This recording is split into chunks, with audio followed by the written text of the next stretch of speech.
السلام عليكم، مرحبا بكم معايا في قناه لينا كاك. اليوم ان شاء الله غادي نحضر معكم المكرون بالطريقه الفرنسيه. هما نفس المقادير اللي سبق لي ونزلت على القناه ديالي، كان اول فيديو نزلت على القناه.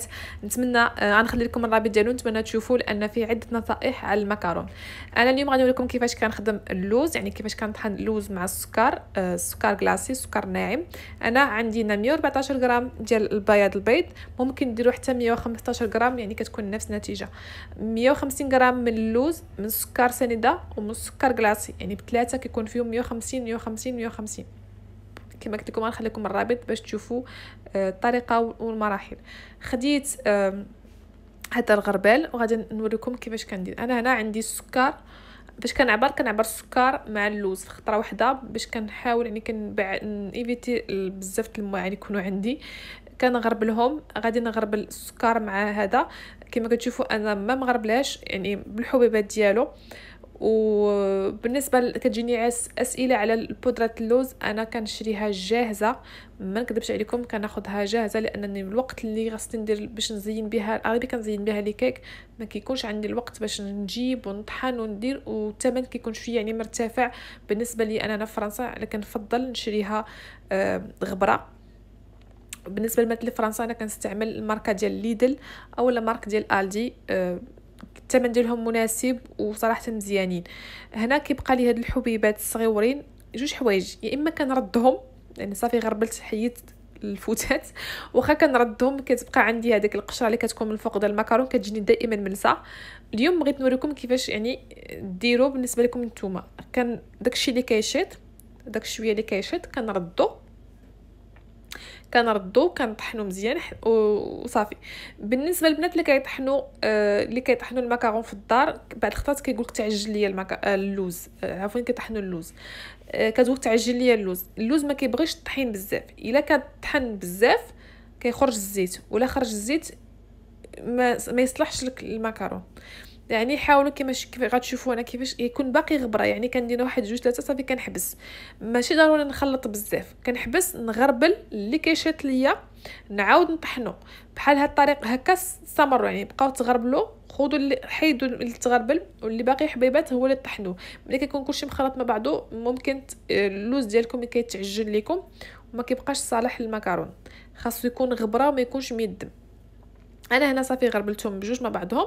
غادي ندير لا مورينغ ديالي. بالنسبه لا مورينغ انا سبق لي شرحت في الفيديو السابق، في الفيديو الاول اللي كنت حطيت على المكرون، كنخفق البيض مزيان، عاد كنضيف عليه حتى كيطرغوا، عاد كنضيف السكر على 3 دفعات، يعني ما كنضيفش السكر في الحين، لان انا ضفت السكر والمورينغ ديالي غادي تنزل، كونوا اكيدين ما غاديش تطلع. ولا مورينغ هي بحال هكا خاص نغربل حتى كنضرب البيض عاد يترغوى اللون ديالو يصبح بحال موس، عاد ممكن نضيف. انا هنا ضفت الملون، يعني كما قلت لكم راني هاد المرحله سابقه وشرحها في الفيديو السابق. لا مورينغ كيفاش كتكون متماسكه، زفت عليها الملون، يعني فاش طلعت لي لا مورينغ ديالي صبحات عندي لا مورينغ متماسكه، انا ديك الساعه ضفت عليها الملون. بالنسبه للملون انا مستعمله الملونات ديال ويلتون لون فوشيا، راه كيبانوا حداكم كيبانوا حدا اللوز. غادي كشو لا ميرين كيفاش كتكون متماسكه مزيان. غادي ناخذ اللوز، غادي ناخذ لهاد البريباراسيون ديالي، وغادي نبدا نضيف كما قلت لكم. انا كنقسمها على 3 على 4 على حسب الكميه اللي انا خدامه بها. يعني غادي ناخذ واحد الثلث، غادي نبقى نخلط مزيان بشكل عشوائي حتى يندمج ليا السكر واللوز، كيندمجوا ليا مع داك الخليط، كتصبح عندي بحال عجينه ديال اللوز. شويه صعيبه في التحريك، يعني كتاخذ شويه الوقت، يعني خاص شويه العضلات، ولكن انا هاد القضيه هذه كتساعدني اكثر. يعني كان ملي كنكون كنخلط كيكون عندي كلشي مندمج مع بعضه، ماشي بحال ملي كتكونوا كتبقاو تضيفوا بحال هكا، شفتوا كيبقى اللوز بياض وكيبقى لا هكا. كنتاكد بان كلشي اندمج، كتصبح عندي عجينه. يعني حتى ملي كنكون كندير المكروناج ديالي كتساعدني هذه الطريقه انا باش كنخدم، ولكن كل سيده تختار الطريقه اللي هي كتساعدها. هنا غادي نضيف الجزء الثاني ديال لا مورينغ، وغادي كتشوف اليد ديالي كيفاش كندير، كندور اليد ديالي، كندي وكنجيب وكندور اليد ديالي. وكندوز في الوسط، يعني كان بحال كان معسها في الوسط، هكا في النصف ديال الخليط، يعني كيبقى عندي خليط في اليمين وخليط في اليسار. يعني طاحت ليا هذيك كانت كتسلق. غادي نعاود، يعني كندي اليمين واليسار، وغادي هنا ضفت الجزء الثالث، يعني انا قسمت على 3، يعني اخر مورينغ بقات عندي ضفتها. دابا غادي نبدا، غادي نخلط غير بشويه. انا راه سرعت شويه الفيديو باش ما يكونش طويل بزاف، باش نوريكم. هنا كنشوف كيفاش كندير وكنجيب من الفوق لتحت وكندوز الوسط، يعني كندوز اليد ديالي في الوسط، بحال كنكرازي هذيك لا بريباراسيون ديالي، يعني ما عرفتش كيفاش نقول لكم.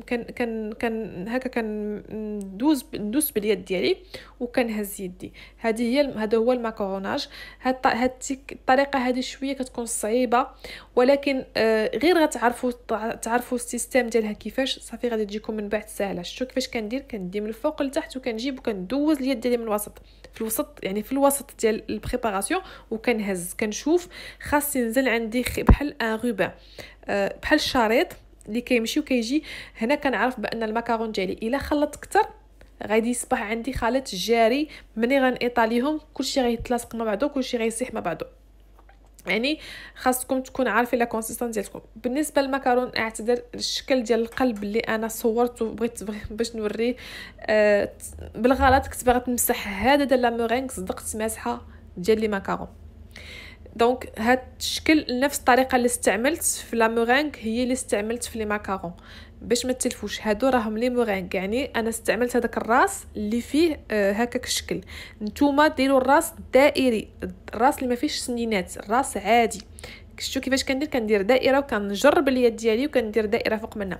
الغلط اللي انا درت كان عليا ندير يعني جهه كنبقى نديها كنجبدها من اليمين، وخاصني جهه نجبدها من اليسار، باش ملي كنحطهم كيجيني الفاس ديال كل شكل مع بعضو. هادو هما الصوره، خديت ليهم صوره ديال الماكارون ديال القلب اللي حضرت، وهذا الشكل ديال الدائره. كما قلت لكم الماكارون خاصو يتخبط قبل ما يدخل الفران. وبالنسبه للفران انا كندير على 145 درجه، ولكن نتوما ما ديروش 145 درجه، ديروا 125 درجه، ديروا 120 درجه بمروحه او بدون مروحه، نفس النتيجه. بالعكس انا كنفضل بدون مروحه، كيجيو غزالين وكيجيو احسن.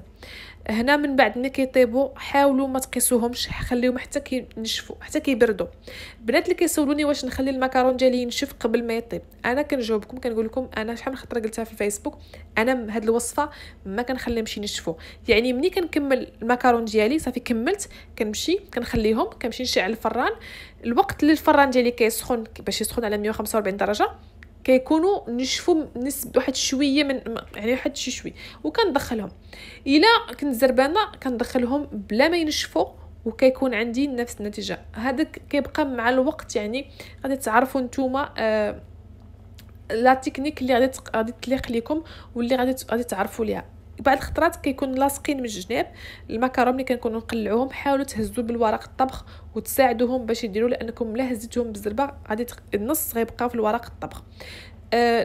كما قلت لكم المكرونه الا كانوا سخانين ما كنقيسوهمش حتى كيبردوا تماما.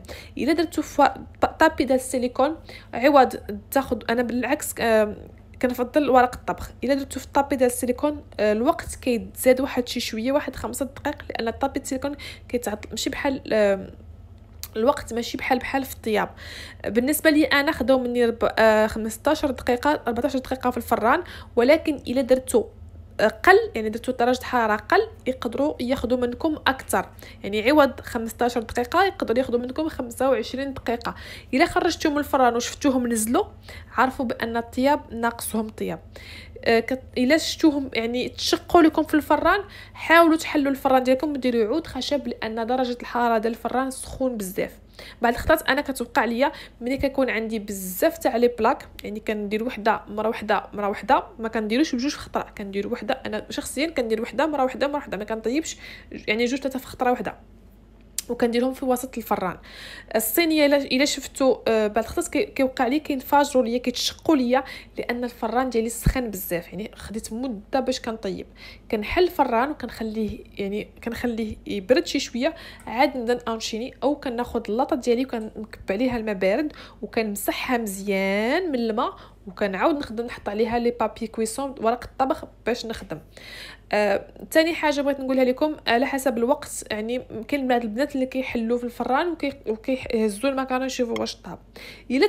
الا في الفران هزيتيه ولقيتيه كيتهز لك من اليد ديالك، عرفي بانك حركتي المكرون ديالك راه تحرق.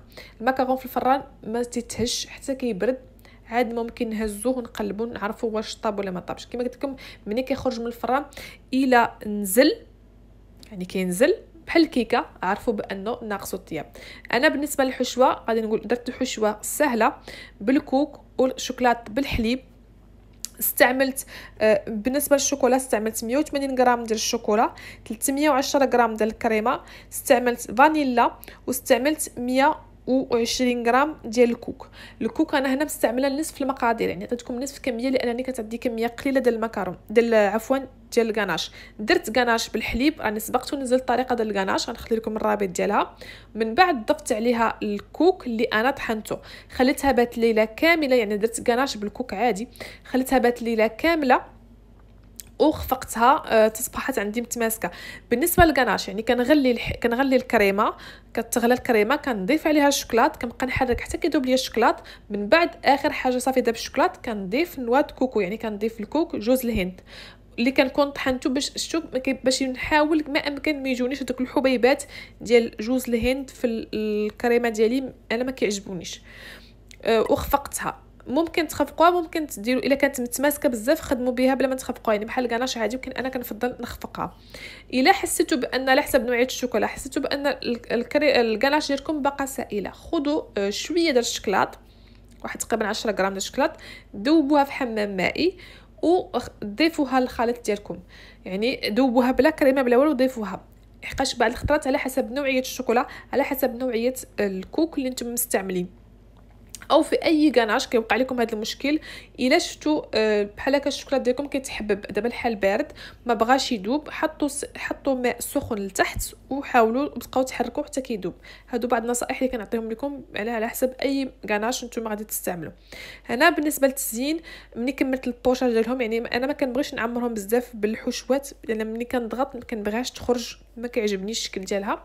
خديت لون ذهبي وحاولت يعني ندوز بهكا بالفرشات فقط في الجناب اللي كتكون فيهم الجناب ديال لي ماكارون، حتى كنكمل الطريقه ديالي وكنزينهم. هذا التزيين كيبقى بسيط، يعني كاين عده طرق ديال التزيين وكاين عده وصفات. نتمنى يعني يكون نال اعجابكم، يعني طريقه مبسطه. بالنسبه للون الذهبي راه متوفر في جميع البلدان، ممكن ديروا اي لون، ممكن ديروا فضي، ممكن ديروا النحاسي، على حسب نتوما شنو باغي. المكرون هو واحد شويه صعيب شويه، كيبغي شويه الخطر، ولكن الا كنتو معصبين بلا ما ديروه كيبغي شويه الخطر، ولكن ان شاء الله الا بقيتو كتحاولوا تعرفوا، يعني ماشي من اول مره يقدر ما ينجحش لكم، ولكن خاصكم تعرفوا علاش ما صدقش. يقدر يكون من الفران، يقدر يكون من البوشاج، يقدر يكون من نوعيه اللوز اللي نتوما كتستعملوه، يعني كاينه عده اسباب. حاولوا دائما ما تيأسوش، حاولوا دائما جربوا عده وصفات حتى تلقاو الوصفه اللي غادي تليق